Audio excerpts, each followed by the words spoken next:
Director of Orbital Systems and Applications at CNES. Thank you for joining us today. Hi Hi, everybody. Caroline. What does it mean to finally see this satellite in space? Well, it's so great. It's such an experience. What I'd like to say is I'm so proud of everybody. I'm proud of the French teams, of course, of my teams from CNES and Thales Alenia Space, but I'm also so proud of our collaboration. And of course, this success is due to our common teams and to NASA, GPL, and SpaceX. I want to congratulate everybody for this incredible launch. And I'd like to say I'm really proud to see what international cooperation can achieve together for the common good. So it's a great day. Yes, and there's lots of activity still happening Yes. here at Vandenberg Space Force Base. What is happening over at CNES in the main control center at France right at this moment? Okay, so in Toulouse we have the main control center and we have ground stations all over the world. So first the satellite has an autonomous maneuver for an hour and a half, and we'll have the solar panels, which is the main important thing happening, which will be deployed. But then they will take fully control of the satellite in 1 hour and a half, probably from Sweden or South Africa. And during that hour and a half, although the satellite is on an automatic mission, it will send information so the people can start having them. And so there are people that will be 24 hours a day working, starting from now through Christmas, and everybody. I want to congratulate them, of course. Mm-hmm. And then they will start deploying the antennas in a few days. And once it's fully in orbit, they will start switching on the payload and start receiving. Then the calibration and validation will start, and then they will start receiving all the data, and they will in the end get 8 terabits of data everywhere every day that will be that will flow down through all over the world stations.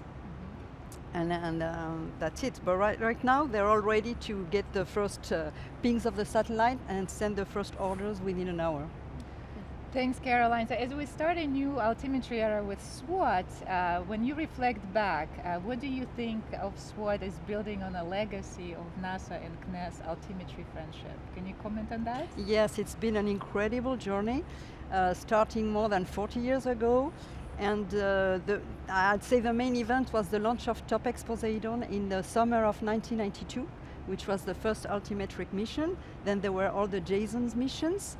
And of course SWOT is a breakthrough because now we're going to monitor water.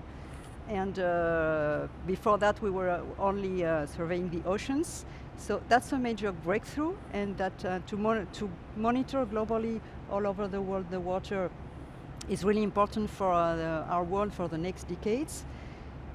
And as I said at the beginning, I mean, it's an incredible collaboration. We have also Canadian and British friends working with us together. And it's good to see what we can achieve together, and it's such an incredible collaboration. So right now, I'm expecting us to exploit SWOT and to have a lot of years of tremendous data with SWOT. But I'd like to think already of future missions that we could build together, because it's been a great collaboration. Thank you, Caroline. Caroline, Yes. thank you for joining us.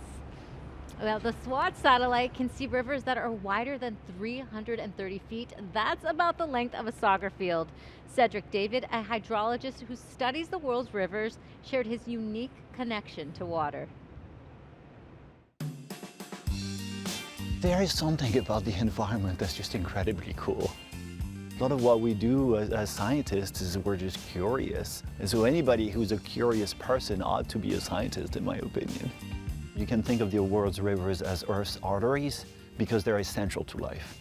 I'm Cedric David, and I study the world's rivers.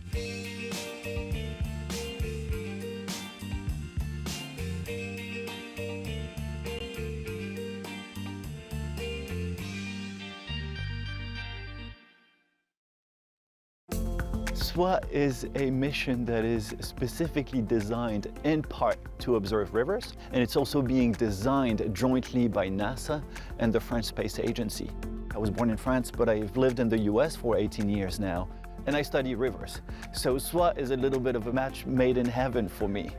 The kind of science that I'm interested in is trying to understand how much water flows down the rivers of the world, and SWOT will be able to make one such measurement for all of the largest rivers of the world. So we'll be able to get a global, unified picture of surface waters from space. This in itself will be a scientific revolution. I think that's going to have a big impact on water management. I like to say that water is my friend. Water is my happy place. I was born with a physical disability that affected both of my legs. Being able to walk now was not a done deal at birth, and it still involves a significant amount of discomfort and is a constant reminder of having been born different. For as long as I can remember, water has been the only place where I felt comfortable, where I felt normal, where I felt like I could do things like everybody else. When I get in the water, it's just like, I mean, you're floating. When you're floating, it's just like all the pain goes away. As a kid, my parents would take my brother and I all the time to jump in the Mediterranean. But to this day, we still do it on New Year's Day every year. Planning for future generations requires us understanding how much water we have. And SWOT will be able to provide that global view of the world's fresh waters. And in my opinion, it might very well become the key that unlocks surface water observations around the world and unleashes surface water management. So it might help us make sure that everybody gets access to fresh water. Now more than ever, it's important to recognize that water connects us all, and it might be the